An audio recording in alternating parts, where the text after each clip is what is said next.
Hey there, true believers! It's your friendly neighborhood synthetic voice here to answer your burning questions. Please don't mind the Spider-Man PC gameplay in the background. I'm trying out some mods here and there, and I decided to throw them in here as a nice little visual aid. Now, I've been doing YouTube since about 2018. I started a Battlefront 2 gameplay channel, wanted to be a Team Fortress 2 channel, and then hopped on over to doing video essays. But wouldn't you know it, turns out I have a pretty nice voice that lends itself to voice acting, so here we are. I really do hope you lovely listeners have enjoyed my work, because I enjoy making it, and I'd love to turn this into a full-time thing. But I'm already starting this thing way off topic, so let's go ahead and start answering some questions. I'm going to start us off with the most asked question, which I got over and over and over. Which is totally okay, I'm just joshing ya. Who is my inspiration? What voice do I most take after for my Spider-Man dubs? Well, that's a difficult answer. Because truth be told, when I started out, it was just my natural voice. But that wasn't very good, so I tried to start emulating Yuri Lowenthal, because he's the current VA and I really like his take. And so do a lot of fans, so that's what I went with. But then I did a project for a mod that'll probably never release, not gonna lie, where I had to do a perfect impression of Neil Patrick Harris's Spidey. And don't ask me to do that now, because I'm lazy. But then I rewatched Spider-Man Unlimited and replayed Neversoft Spider-Man, so that definitely got incorporated into my work. So yeah, it's a blend. And honestly, whoever you hear in there works just fine for me. Unless it's Drake Bell. If you tell me I sound like Drake Bell, I will ban you from the channel. Mark my words. Who's my favorite though?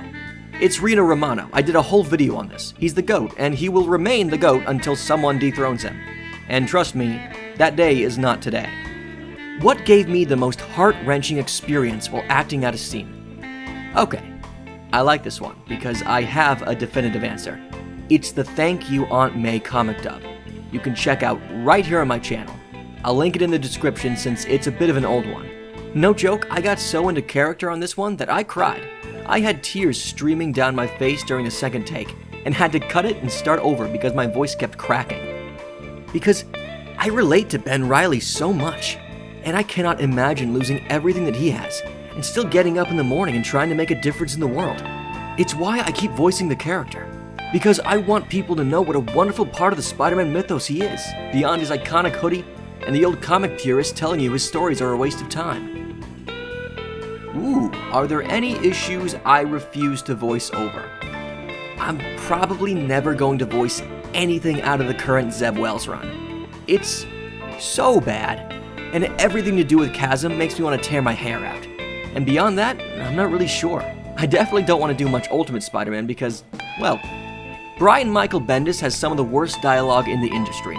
So, Ultimate is mostly off the table, unfortunately. Oh, and this is going to be controversial, but I don't like Kane all that much. And I just have no interest whatsoever in voicing him or his comics. So stop asking everybody. If he shows up in something I want to voice, I'll do my best. But I won't actively seek the character out for anything. Who is my favorite Spidey artist? Alright, I have a few answers here, and it depends on the timing. 90s John Romita Jr., to me, is the best artist to ever work on Spider-Man. He's perfectly stylized, while still remaining grounded, and I love his work so much. He's amazing, and I love when I turn the page of a comic and suddenly the art has changed to his work. His recent stuff, though, isn't as good. And I understand that deadlines have become stricter and such, but he doesn't have the charm he used to. His work has become very flat and in a lot of cases, just kinda ugly. He really needs a good colorist to make his art pop. But modern Marvel colorists are often devoid of the style that marked 90s Marvel. Other than him, I'd say Dan Jurgens is a big contender for me. And I hate that I don't hear the same from other fans. He's definitely my favorite for Ben Reilly specifically. The way he draws the web pattern on Ben Reilly's sensational Spider-Man suit is perfect. Now, 90s Bagley, or Bagley, I'm gonna say Bagley, because that's how I've always pronounced it in my head, is pretty great as always. But ever since his work on Ultimate, I've just lost my love for his stuff. It's gotten so stiff and lifeless. And the way he draws faces has definitely gotten worse over the years. Okay, I'm gonna cut that question short because otherwise we'll be here all day. Moving on.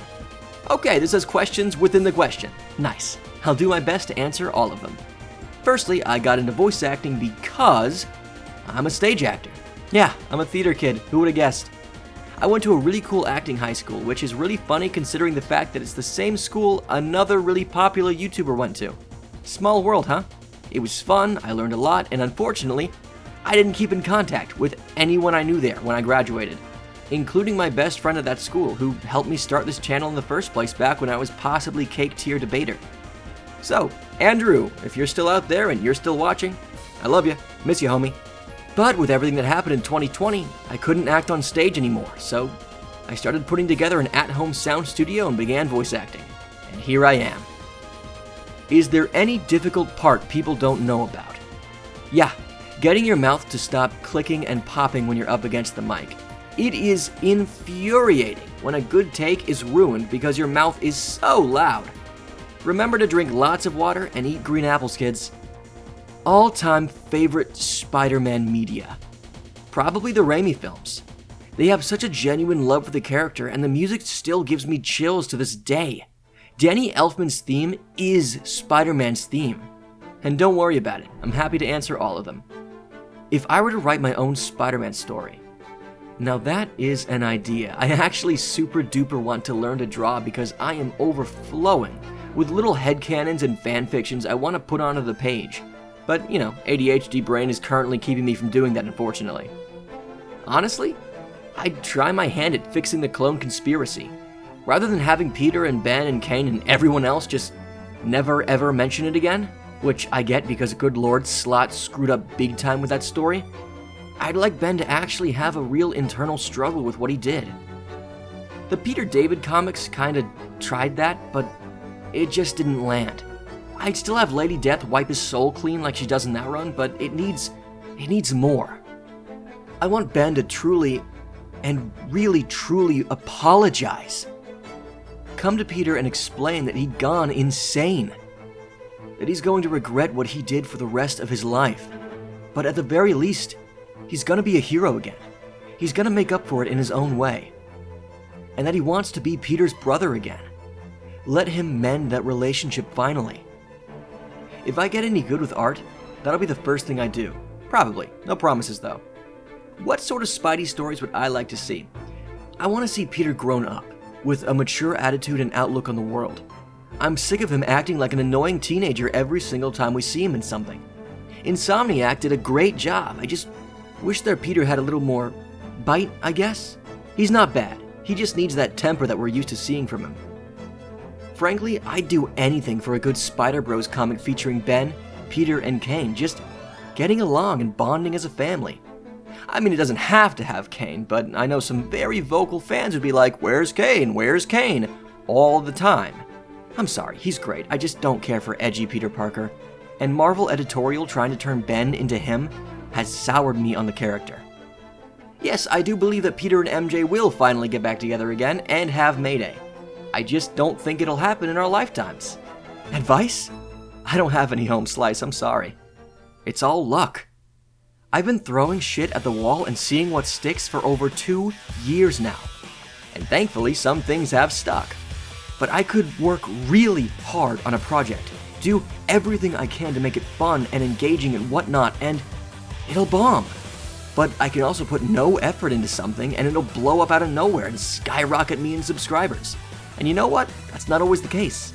It's been vice versa too, but you'll never know unless you try. Get out there, start making content. You won't start improving if you don't, start. I believe in you. Good luck. Okay, a couple people asked this question. Who else would I like to voice? Aside from Nightwing and Red Hood, I'm not sure. I have a naturally pretty alright voice, but impressions, I'm not really good at. I want to try to get better at it, but I'm really new to all this. Maybe in the future. And you know what? I'm always taking suggestions. It's so sad that writers can't write clones. Yes, it is, but I'd say that's deliberate. Follow me on this. The bandwagon hate that the Clone Saga gets from writers and audiences alike has led to a lot of people just thinking of it as a waste of time. I can tell you without a shadow of a doubt that no one writing Beyond did any research on how Ben Reilly actually acts and interacts with other characters during those stories. It's why we keep needing to rehash this whole, "Oh, I'm so sad I'm not the real Peter" storyline, despite Ben getting over that before he'd even dyed his hair blonde. How I'd handle the next Spidey run? Undo one more day. Fix Peter's relationship with Ben and MJ, reveal that the baby Norman took is still alive, have Peter, Ben, and Kane get this baby back, and I don't know, just have fun with it. Introduce some new villains, have Peter and Jonah work on a mystery as journalists together. You feeling me on this? Spider-Man doesn't have to be all doom and gloom all the time, but Peter has to be consistent. He's matured, keep him mature. If I were to pick a permanent duo, that is a toughie. The latest Ben Reilly Spider-Man storyline has me thinking that JMD and David Baldeón would be perfect going forward. Seriously, please go check out this comic, it's so good. And don't pirate it, I'm begging you. JMD has said he's open to continuing the story if Marvel will let him. And they will if they see good sales. Oh hey, a two-parter. How do I record my videos? Well, since you asked so nicely, I use Audacity for the audio, a site that will remain unnamed to grab the panels, then I painstakingly edit every single speech bubble in Pixlr. And finally, I throw them all together in Filmora 9 for the final product. It's not super professional, but it gets the job done. How do I decide what comics I want to dub? Usually, I see something on TikTok that I like, and I find the comic it came from to voice it. Sometimes people send me stuff on Instagram or recommend it to me here, so it really depends. There's also times where I'm reading comics and I just come across a page that speaks to me. Like these most recent dubs from the Clone Saga with the Spidey skeleton mystery. I was reading that story for the first time and I saw so many moments I wanted to voice, so I went for it. And for my synopsis videos, that's a little less inspired. I just see what's popular for other bigger channels to talk about and do my own spin on it. But with the most recent one, the Power of Love video that you should definitely go check out and support, please, that was genuinely me trying to get more people to buy Ben Reilly Spider-Man, the Humanity Agenda. Do it! Favorite food, baked salmon. Little butter, garlic powder, Old Bay, dash of paprika. You got yourself a delicious and nutritious meal. You can easily cut the butter if, like me, you're trying to stay in shape for cosplay stuff, which may be coming very soon. What characters am I planning on branching out to? Not sure. If Brown Table needs a voice for Interstellar Ranger at some point, I'd kill for that position, but I'm not super sure. Like I said, I'd love to voice some Dick Grayson and Jason Todd, but I just don't read much DC, unfortunately. If you have any good character moments you want to suggest, go for it. Oh, and support Interstellar Ranger. It's such a beautiful passion project, with one of the most devoted teams behind it I've ever seen. I'll link the first episode in the description for you. What do I think of every Japanese Spider-Man? Overrated comes to mind. Look, I know everyone loves Spider-Man with his big robot, but not a one of you has actually watched that old show, don't lie. And constantly being like, where is he on every Spider-Verse post and trailer is annoying, guys and gals. Mangaverse Spider-Man has a cool design though, I like him. And to be perfectly honest, I think Penny Parker, along with Noir and Spider-Ham, kinda detracted from Into the Spider-Verse for me. Cutting them out of the plot would have changed nothing, and I would have liked to see more moments with just Miles and Peter B. Sorry, I don't mean to get negative, but that's just my opinion. Oof, okay, that's a lot. Slow down, King. Thankfully, I answered most of these, so I'll skip to the last two. My favorite Spider-Person is a tie between Mayday Parker and Ben Reilly. And wouldn't you know it, they have the same costume. The Spider-Girl comics were all they had at my local library growing up, and I loved reading them. She's such a fun character with consistent writing outside of the few times Slott has gotten his grubby hands on her. And Ben rocks. I love him so much. That much doesn't need to be said. You true believers already know. I'm awesome? No. You're awesome. Thank you for taking the time out of your day to watch my work. It really does mean a lot to me. Rate my Riz level. Well, that's definitely gonna date this video, but okay, I'll bite. On a bad day, my Riz can drop to like a 2. On a good day, when I've styled my hair and donned comfy clothes that accentuate my childbearing hips, I'd give it a 10. My thoughts on Ben and Miles calling themselves Spidey. I love it. They deserved the name as much as Peter and then some. They've both proven themselves again and again and again, and this weird pushback against them being Spider-Men alongside Peter is just weird. But if you want to get specific, Peter Parker is the amazing Spider-Man, Ben Reilly is the sensational Spider-Man, and Miles Morales is the ultimate Spider-Man. Are we good? And yes, I plan on doing other types of videos. I want to do gaming, like a lot, especially streaming. I don't like playing games alone, and I'd really like to have an audience experience games with me. I just don't think I'm charismatic enough for those types of videos. But hey, maybe in the future. My favorite superhero costume design. It's Ben Reilly's sensational suit. It's a perfect side grade to Peter's classic red and blues. What is my technique to keep my breath? For good projection. I don't have one, not consciously. I mean, I'm just winging it out here to be honest. Though I'd love to learn more about voice acting if I ever got the opportunity. Is there a video game or series that no one talks about that I love and want to share? Yes, there is. Firstly, go check out Interstellar Ranger. I've already linked it in the description. It's so good and it deserves your support. And VGHS. I hate that nobody talks about it anymore.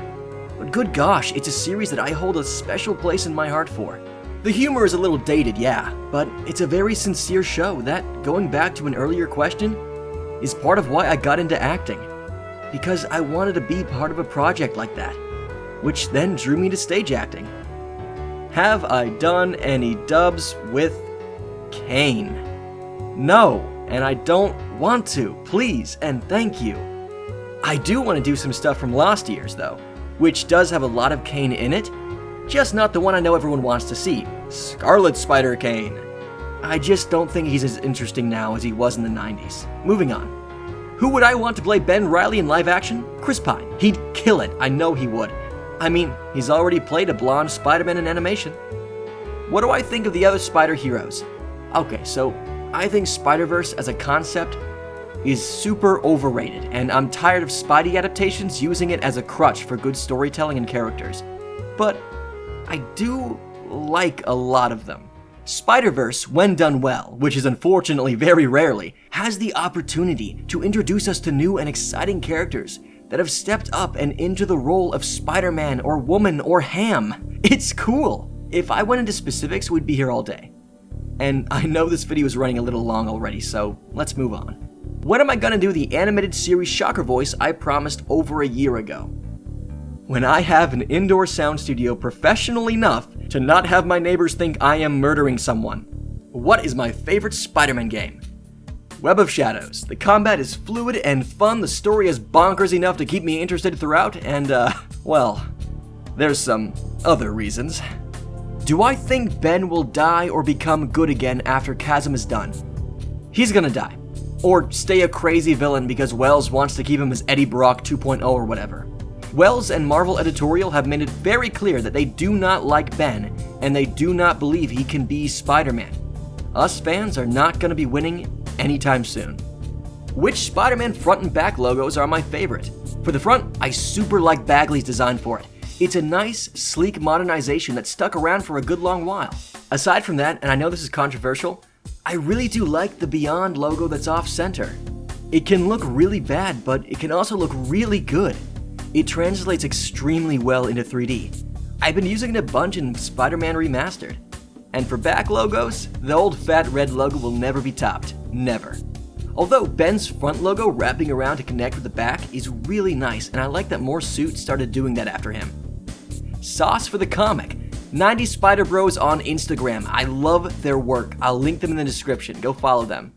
How did I get the voice actor for Spider-Man? I'll go ask him. Hey, how did you...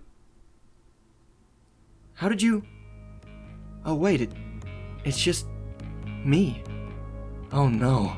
What are my thoughts on Chasm? There are several miles of intricate nerves woven together inside the human body. If you carved the word hatred onto every single one of them, you might come close to how much I hate Chasm.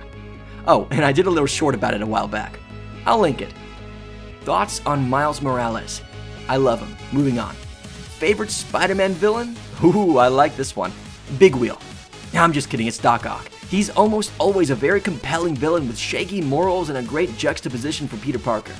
Peter could have ended up like him, and that can be a really good conflict in a Spidey story. That and the man has drip. He's also the best live-action Spidey villain portrayal.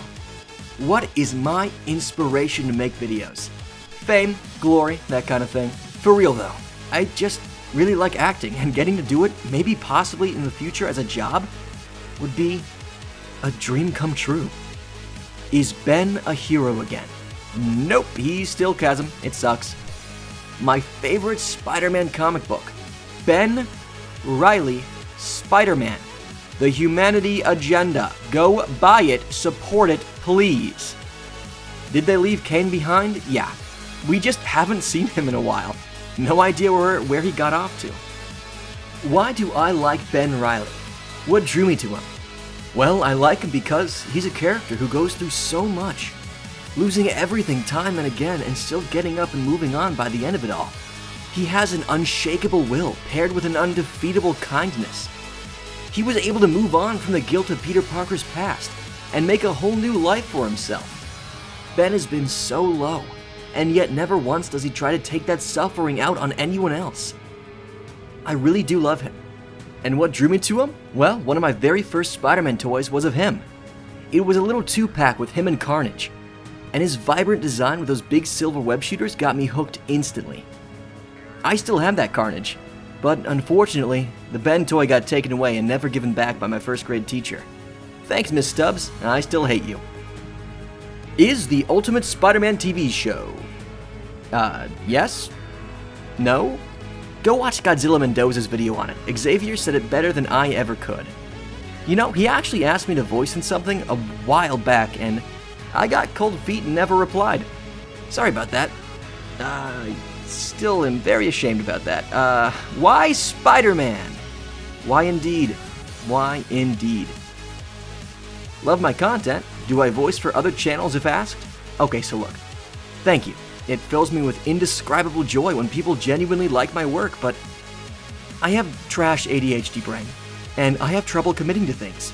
So yeah, when people ask me to collab, I'd like to say yes, but it's simply hard to commit to anything. It's a serious problem I have, but hey, maybe in the future. Out of Ben, Kane, and Peter, who'd be the most fun to hang out with? Oh, it's Ben for sure. Less doom and gloom than Peter and Kane, and he can whip up a mean latte. Am I a Halo fan? Yes! Upon recording this, I just finished Halo Infinite like an hour ago. I thought it was super fun. I loved the focus on capturing bases and building up your Marines. I love the Marines in Halo. They're my besties. I thought the ending was a little abrupt though. But that's why I use Halo music so much. Straight up, I'm writing a series that may or may not come out in the next decade, and if I ever got an adaptation, Marty O'Donnell is my first pick for the soundtrack. Oh, and Halo 3 ODST is my favorite game in the series, since I know that was probably your next question. Other favorite comics besides Spidey? Aha, there's a good one. Invincible, The Walking Dead, Bone. Go check out Bone if you haven't already. It's one of the best stories I've ever read. I still cry every time I get to the end, and I will forever hate Netflix for canceling its upcoming animated series. What Spidey character would I like adapted to the big screen? For a villain, Hammerhead. I'd love to see Spidey take on organized mobsters instead of a teched out supervillain in his next trilogy. For a side character though, I really want Peter and Johnny Storm to be buddies in live action. I've been waiting for that half my life. Any Spider-Man suit IRL? It's Ben's sensational suit. I want it so bad. I'm cosplaying it eventually, but I'm doing the Scarlet Spider first, partly because I just really want that hoodie to wear around in my day-to-day. Shrek movie ranking. Shrek 2, Shrek 1, Shrek 4, Shrek 3. What is going on with Ben that's making everyone salty? Okay, I'm gonna try to put it very simply because otherwise I'm gonna start rambling. Basically, this is like 2 decades of stuff boiling over. In the 90s, Ben was killed off. It was unceremonious and a bad end for the character. New fans weren't happy with it, and neither were the writers, who just spent years developing him. But he remained dead for a good long while because his death did clean the slate, and definitively end what many considered to be a messy era for Spidey. Going forward, some of those writers did try to keep the character relevant and have his end be something that weighed on Peter for a long time after. But eventually, the comics just stopped mentioning him altogether. That is until Dan Slott's clone conspiracy. Slott loves outrage. He loves getting fans mad. So he said to himself, how can I ruin this character's legacy so completely that no one going forward will be able to fix it despite the fact that no one wants me to do this? I know, I'll make Ben Reilly a homicidal villain who tries to destroy the entire world. I'm not kidding. Then Peter David's Scarlet Spider run happened, and Ben got turned into an edgy hero to go alongside Kane. And it was bad. He also turned evil, again at the end of it. Then a big Spider-Verse event happened where he got the evil sucked out of him by vampires, and boom, he was gone. Years pass. He shows up once in an Iron Man comic, but other than that, nothing. He doesn't even appear in big team-up events like Absolute Carnage. Snap cut to Nick Spencer's Spider-Man run where concept art showed Ben in the finale, but he wasn't there. And then, suddenly, a glimmer of hope. Spider-Man Beyond, a new run written by Zeb Wells and featuring Ben Reilly. And not just Ben Reilly, but Ben Reilly as Spider-Man, not the Scarlet Spider role he'd given up on in the 90s, that he keeps getting tacked back onto for some reason. He was finally not an edgy bad boy, not evil, and blonde again. I don't know why it was so hard to just get his hair back, but it took years. Beyond teased us with a Ben who'd finally gotten his act together, and finally was a continuation of the character we knew and loved. And it was all a fake out. Ben turns evil for the third time in a row, and Marvel thought it was brilliant. Wells even came out to say, hey, sorry Ben Reilly fans, he just doesn't have a place in Spider-Man stories anymore. Lullaby at the end of it all. It was just insulting. So yeah, nobody's really happy with it. Okay, that was thankfully the last question. If you made it this far into the video, please remember to subscribe and ring that bell. I'd appreciate it. And if you have any more questions you'd like to ask me in the comments, feel free down below and I'll answer as many as I can. This is the Synth Voice Network signing off for the night. Thank you very much for stopping by.